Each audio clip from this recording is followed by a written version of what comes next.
Alors, les dépenses de certains élus ont fait beaucoup parler en 2023. On va en parler avec Nicolas Gagnon, directeur pour le Québec de la Fédération canadienne des contribuables. Bonjour, Nicolas. Bonjour, Monsieur Martineau. Est-ce que enfin le contribuable va un peu se révolter, là, parce qu'on a vu, là, entre autres, toute l'histoire de l'Office de consultation publique de Montréal, les dépenses, les voyages, etc. Ça a choqué les gens.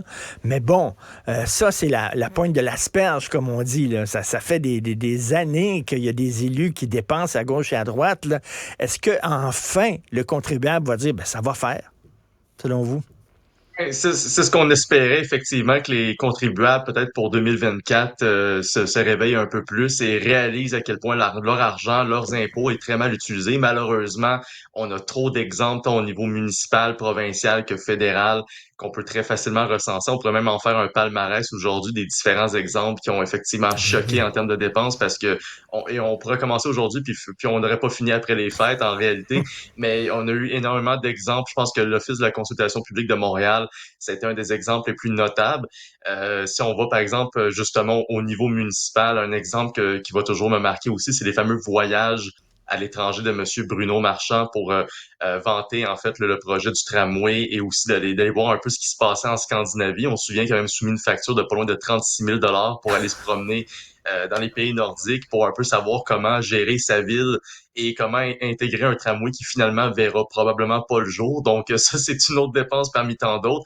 Mais celle, je pense qu'à Montréal, qui va avoir le plus marqué l'esprit, c'est les Mais 347 $ pour le fameux repas d'huîtres de Madame Dominique Olivier à Paris pour son anniversaire. C'est une ben démonstration oui. flagrante que quand les contribuables sont pas là, quand les caméras sont loin, on est capable de prendre l'argent puis de l'utiliser pour toutes les commodités qu'on veut. Puis on se souviendra toujours de la liste de toutes les dépenses qu'on a vues de l'ancienne présidente, là, les 900 $ pour des paires d'écouteurs. Je veux dire, personnellement, je suis allé chez Best Buy en fin de semaine, j'ai essayé de trouver des paires d'écouteurs dans ces prix-là. J'en ai pas trouvé une seule. Donc vraiment, ils ont dû faire des efforts colossaux pour arriver à cette facture-là.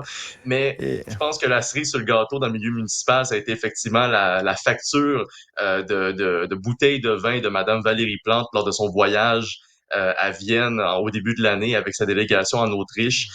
Donc, de dépenser pas loin de 500 $, puis à quelques jours, en fait, de son budget, de s'excuser. Un budget où est-ce qu'on a d'ailleurs annoncé une augmentation ben des oui. taxes de pas loin de 227 $ là, en plus.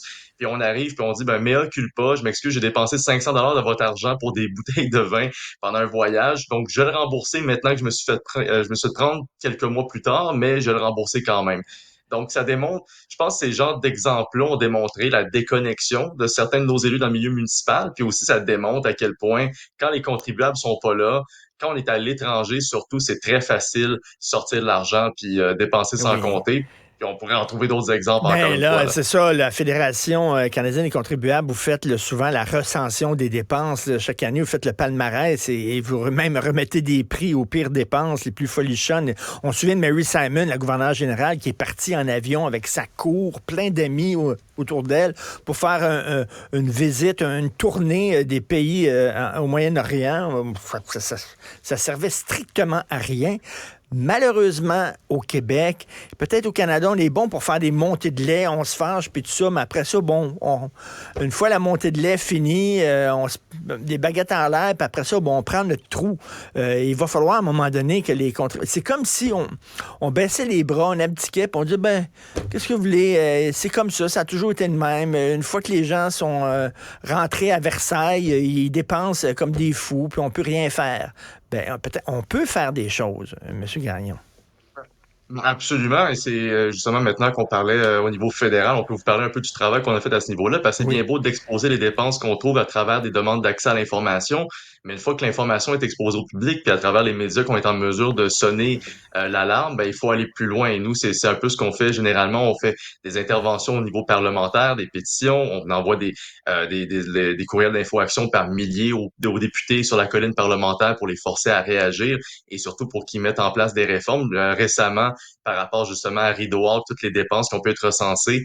Il y a un Mais oui. comité parlementaire qui s'est penché sur le dossier justement pour mettre en place des réformes et réduire les privilèges de Rideau Hall parce que s'il y a bien une dépense farfelue qu'on a découvert cette année, justement, à la Fédération canadienne des contribuables, c'est les fameux 117 000 $ qui ont été dépensés à Rideau Hall pour le nettoyage à sec Parce qu'on sait très bien que c'était le privilège qui Ben oui. manquait là, parmi tous les privilèges de Mme Simon. Puis Elle oui, effectivement, faisait nettoyer à sec ses draps. Je sais pas comment vous fonctionnez chez vous, M. Gagnon. Mes draps, moi, je les mets dans la machine à laver. Je les envoie pas au nettoyage à sec.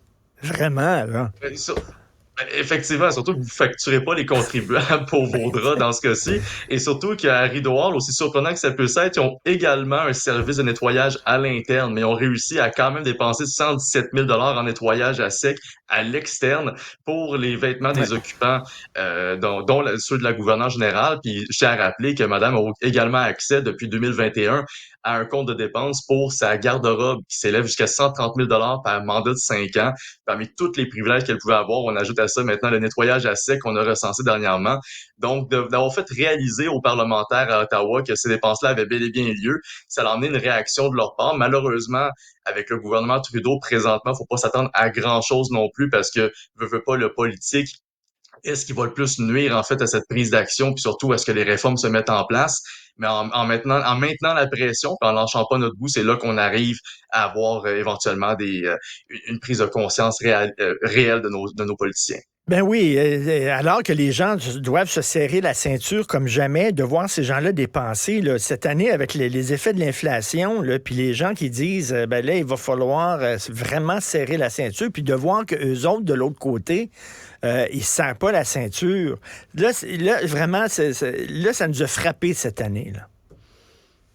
Ouais, effectivement, puis on le voit même présentement avec les manifestations, avec la grève générale illimitée là, et le Front commun depuis quelques semaines au Québec. On voit que, je veux dire, d'une certaine manière, sur les pancartes, on a vu en fait ce sentiment-là être exprimé par plusieurs personnes dans la population, c'est-à-dire, et je pense que c'est la fameuse dépense au niveau provincial que je pense qui vaut le plus qui vaut plus la peine de dénoncer cette année, c'est l'augmentation des salaires de 30 parce qu'on peut parler des dépenses des politiciens pour des sorties à droite et à gauche, mais des augmentations Ben, salariales qu'on se vote pendant une période d'inflation, d'incertitude économique, quand on a des personnes qui sont sur le point de déclencher une grève générale illimitée pour avoir des meilleures conditions salariales. ben oui. Je pense que c'est un très mauvais calcul.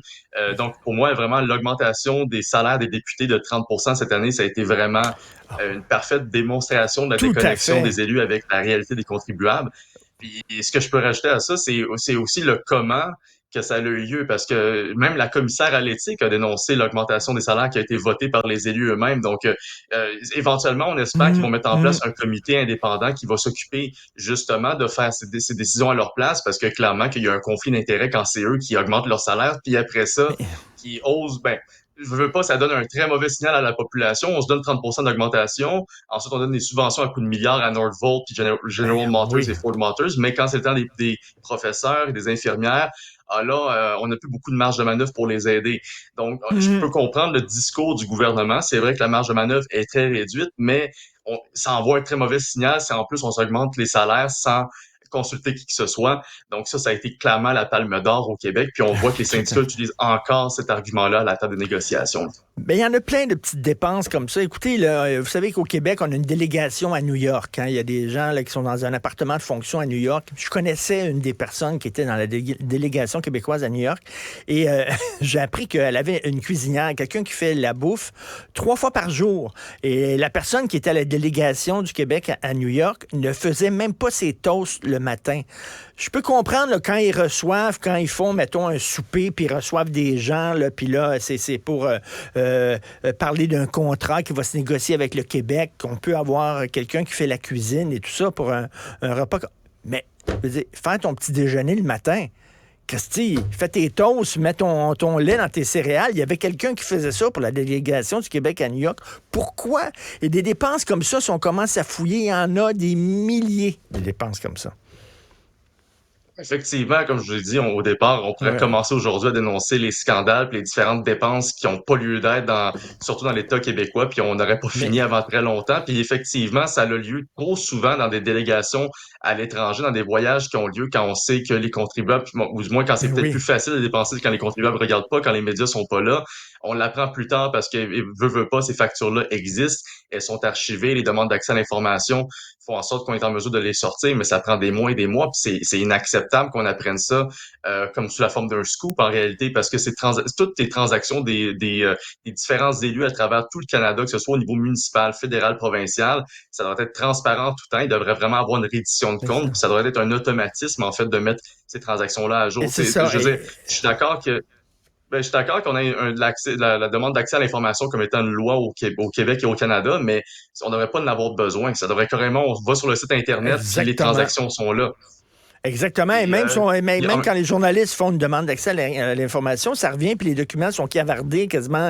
Ils sont noirs de haut en bas tout le temps. Donc, on n'est pas impuissant parce que regardez, par exemple, l'Office de consultation publique de Montréal, on a changé finalement la loi et maintenant, cet office-là n'est plus indépendant, doit rendre des comptes et tout ça. Donc, on peut changer, là, on a un effet sur les choses. Donc, entre autres, grâce à votre fédération, la Fédération canadienne des contribuables, merci beaucoup. Et comme vous le dites, effectivement, là, de se donner une augmentation de salaire de 30 000 alors qu'on est en négociation, ça a très, très mal passé cette année aussi. Merci, M. Nicolas Gagnon, et bon temps des fêtes. Bon, des fêtes à vous, un joyeux Noël et au plaisir de se revoir en 2024. Tout à